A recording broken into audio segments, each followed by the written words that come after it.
Voluntary non-fit injuria. Damage suffered by consent is not a cause of action. It is the common law doctrine which states that if someone willingly places themselves in a position where harm might result, then they are not able to bring a claim against other party in a tort or a delicit. The doctrine holds that a person who knowingly and willingly puts himself in a dangerous situation cannot sue for any resulting damages. Means in situations like where we know that we are going to suffer from any damage and we willingly put ourselves in that, then we cannot ask for the damages or the compensation. Next is Gandhiji's view regarding the ends and means.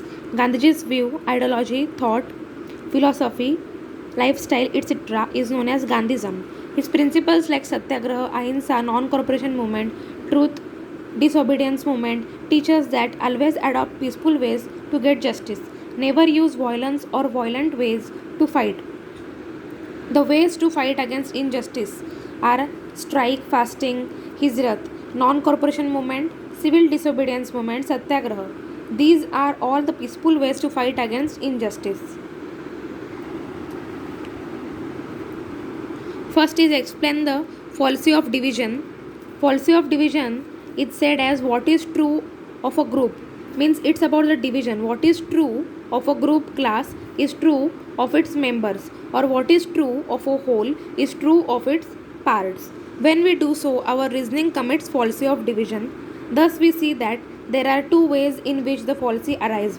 When the argument proceeds from the collective use of a term to its distributive use, when we say that what is true of a group is true of each member, when we argue that a quality which is possessed by a whole as such is also possessed by its parts.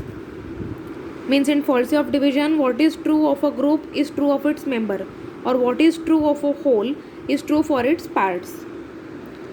Now example, a pack of wolves can easily kill a leopard. Therefore, a wolf is stronger than a leopard.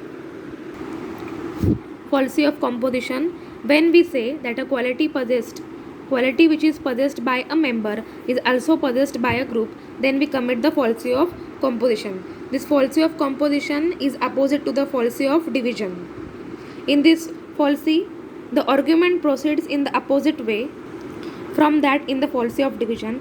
Also, when we assert that a quality which is possessed by a part or a parts is also possessed by the whole, then we commit this fallacy of composition. Example, mango pickles, pineapple juice and chocolate cream are all tasty. A mixture of these is bound to be still more tasty. Here what is true of each thing separately is considered to be true of the mixture or a whole. So the argument commits the fallacy of composition.